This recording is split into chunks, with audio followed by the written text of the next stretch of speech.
Hi, Emma. I heard Jack say something about you using some vacation days to get a whole week off for Thanksgiving. So, how long are you planning on staying at my house? You mean Jack? I have no idea. Well, that's a bit rude, don't you think? You're my son's wife. You should know these things. I'm sorry, but I really don't know anything about his plans for that week. Well, you took the time off. So how could you not know? You'd think you'd know your own family's plans, at least. This is pathetic. I think you may have misunderstood what he said. I am taking that week off of work, but I won't be going to your place for Thanksgiving. That's why I'm not sure exactly what Jack's plans are. Huh? Misunderstanding. Jack's the one going to your place, not me. So, don't you think you should ask him when he's arriving and how long he's staying instead of asking me? What are you talking about? Are you saying you're not coming here for Thanksgiving? You've got to be crazy. I'm having the whole family over. I'm not crazy. You told me yourself, didn't you? Told you what? You said you never wanted to see my face again. Whether I want to or not, I don't really have a choice now, do I? Whether I like it or not, you're a part of the family. So I expect you to show up to family get-togethers. Believe me, if I could change it, I would. But Jack married you, so there's nothing I can do about it. So quit screwing around and make sure you're here for our Thanksgiving dinner. Figure out what days are coming and let me know ASAP.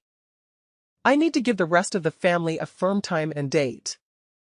You two are the only ones that live so far away. We have to schedule everything around you.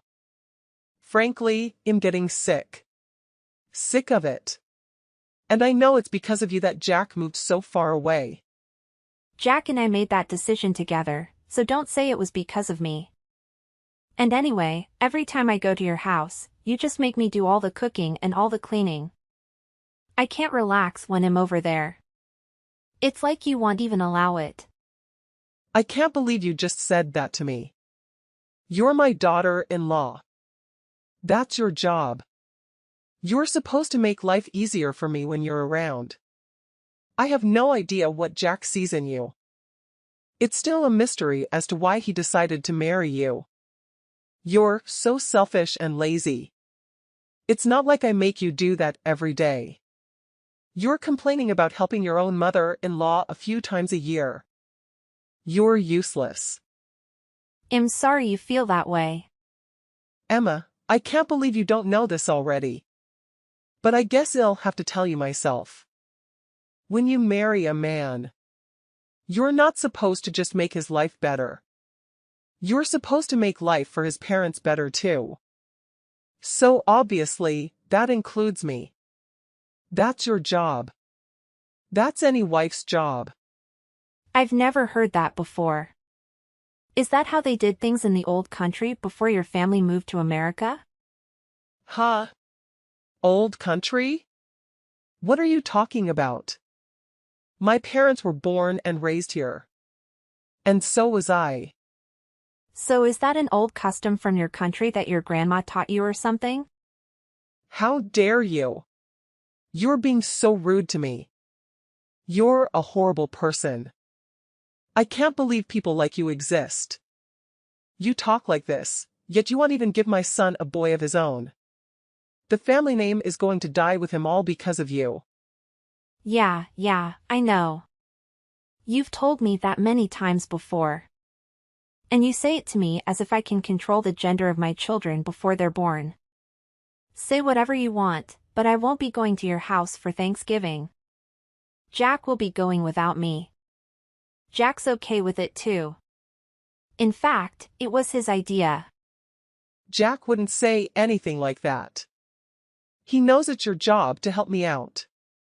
Stop with your jokes. They're not funny. And lying is never funny. You're not just a terrible wife. You're a liar too. No, Jack sees how you treat me and he knows me going to your house causes nothing but stress. When you come here, you're the only one causing anyone stress. All you do is complain about every little thing I asked you to do for me. I don't remember complaining about anything you've asked me to do. Can you give me one example? It doesn't matter. Just shut up. You're a worthless excuse for a woman. Wow. And be being rude to you. Anyway, like I said, I'm not going with Jack this year. He's going by himself. You two are supposed to be husband and wife. You're supposed to do things together. That means you should be with Jack instead of staying home by yourself. You obviously weren't raised very well if you don't even know that much. That sounds a little old-fashioned too. Besides, other than him going to your house without me, we're together pretty much all the rest of the time. So don't worry about us. Well, I can assume that Pinky is coming here with Jack then. I'll make sure there's fresh sheets on the bed in the guest room for her. No, I said Jack will be going by himself. Pinky will be spending Thanksgiving with me. What? Why? So now you're not even going to let me see my own granddaughter. Did you forget? Forget what? What are you talking about? I gave birth to Pinky, you said, and I quote, "We don't need another girl in the family." You remember saying that, right? I may have said that, but that doesn't matter. Little Pinky has come to my house many times. My granddaughter is cute. I want to see her. I can see a lot of Jack in her and not much of you. Maybe that's why I like her so much. Oh really? I guess that's good to hear. But the last time we visited you, didn't you say to me, and I quote again, "So you still haven't given me a grandson yet, have you?" You know that's what we need. The truth is, Pinky heard you say that. And now she thinks you don't want her. She cried herself to sleep that night. And she hasn't forgotten what you said. So we're not taking her over there anymore. But I didn't say anything bad about Pinky. If you let her think that that was an insult to her, then this is all your fault.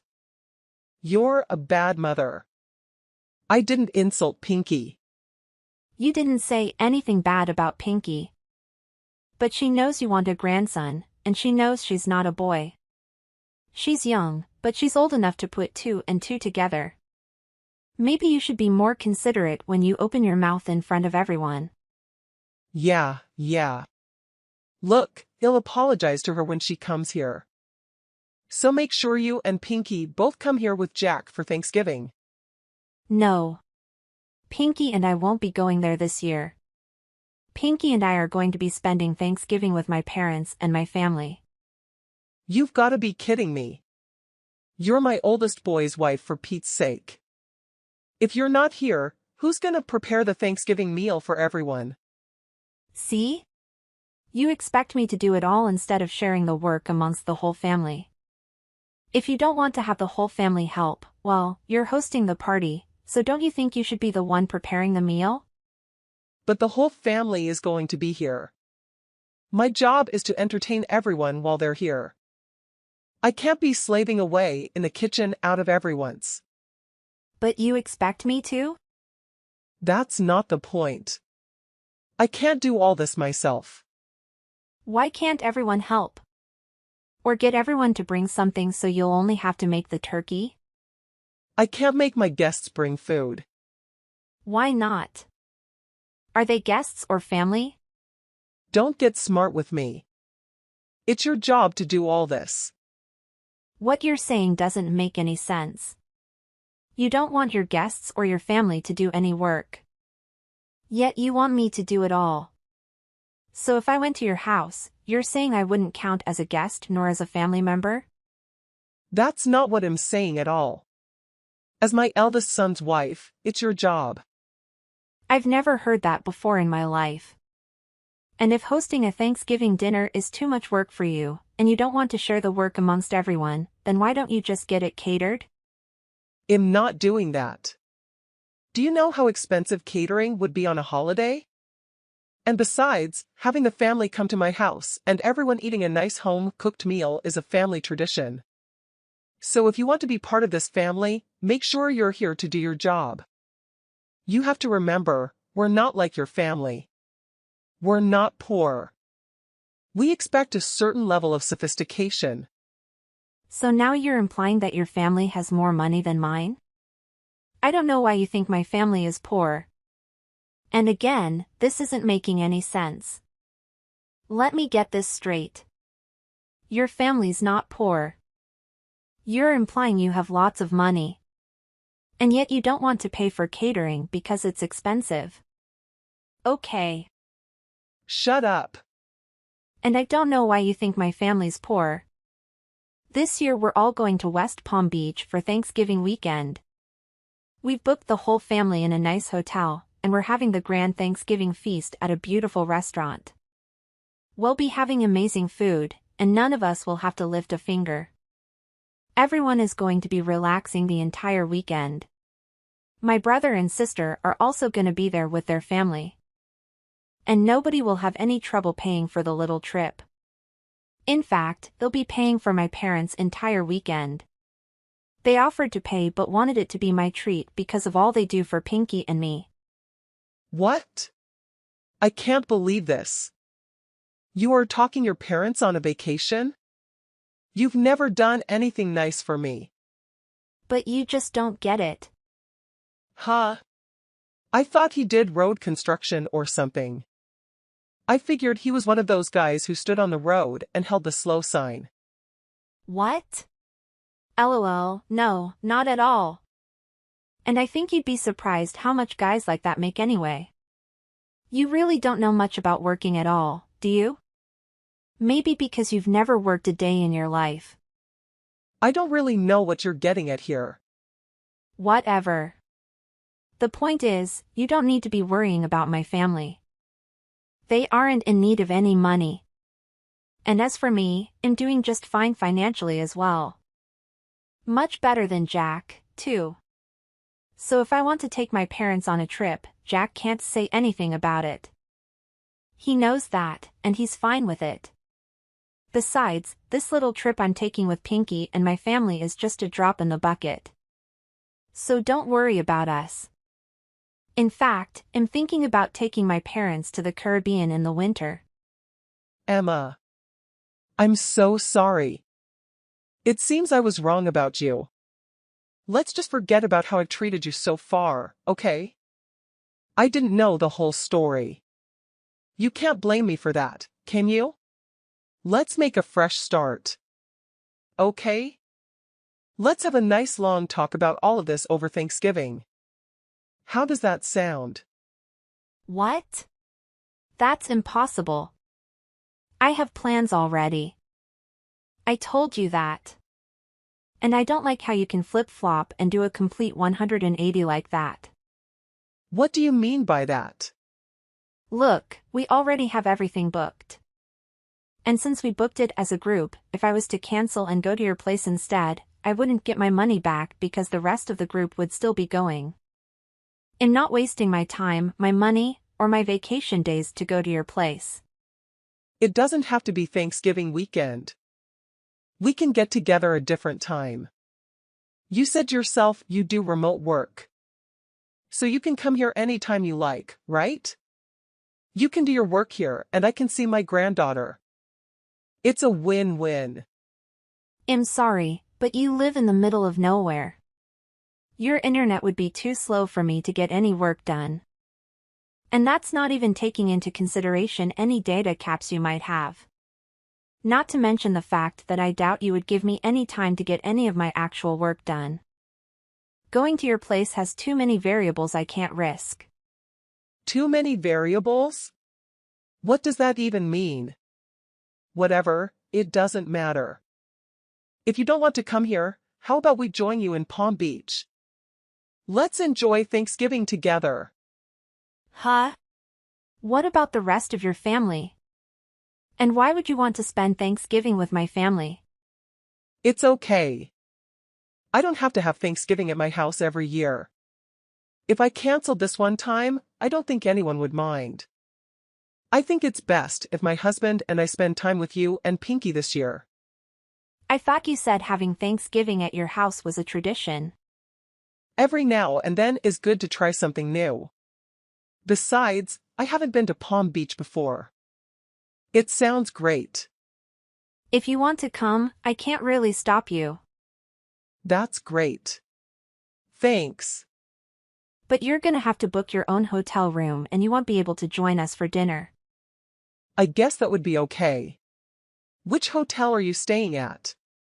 Let me make one thing clear though. I'm not paying for you or your husband. What? Why not? That's so rude. I don't see how that's rude. I said I was paying for my parents. You're not my parent. If you want to take a vacation to Palm Beach, that's up to you. That's got nothing to do with me. Oh, and just so you know, the hotel we booked is very popular. I made reservations months ago. I thought you'll be able to get a room at the same place we're staying at. I booked a couple months ago and I still had to use one of my connections to get enough rooms for everyone. I doubt you'll be able to get in. But maybe they can put you on a wait list and maybe you'll get lucky. I can't believe this. I get it. You make good money and you're gonna have to pay for it. You don't have to rub it in my face like this. You're so rude. You're always putting me and my family down. Have some respect. Am rude. I haven't said anything about your family other than I'm not paying for your vacation. You're the one who's always making fun of me for the school I went to and for what my dad does for a living. You even came out and said straight to my face that you never wanted to see me again. And you even made Pinky think you hated her just because she was a girl. And today alone, you've called me useless, horrible, a terrible wife, a liar, and a worthless excuse for a woman. And do you talk about me being rude? Look, I might have gone a little too far with some things that I've said. I apologize for that. So let's go on a nice trip together so we can clear the air, okay? If you want to come, book a hotel room and pay for it yourself. Or see if Jack is willing to use some of his money to help pay for you. Wait, now that I think about it, I don't think he'd be able to. He's been saving up for a new surround sound system for the living room. The 10 of his earnings means he's been saving up the entire year and he still doesn't have enough. I doubt he'll hand over his entire entertainment fund to you just because you're jealous of my parents. Emma, please. Just this one time. We're family. Huh? Anna. Are you forgetting the other thing you said to me earlier today? You told me in plain English, and I quote yet again. As far as I'm concerned, you're not part of my family anymore. And you know what? I agree. You've never once made me feel like I was part of your family. So don't worry about it. I don't consider you and I family either. Or even friends for that matter. And for that exact reason, please don't text me anymore. Don't call me either. If you want to talk to your family, talk to Jack. After that.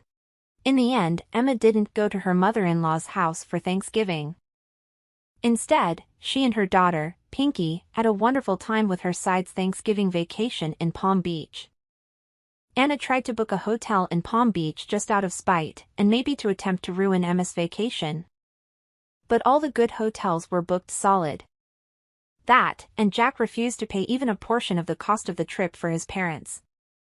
He didn't want to miss out on his surround sound system that he had almost saved up enough money to buy. When his mom tried to guilt him into paying for their vacation, she made the mistake of asking him, which is more important to you, my happiness, or a new surround sound system? And Jack made the mistake of answering truthfully and saying, the surround sound system, you know how much I love watching movies. Needless to say, it made for quite an uncomfortable Thanksgiving weekend when Jack went to his apparently Jack managed to get through the dinner with the help of a lot of wine and left early the next morning despite how far of a drive it was for him.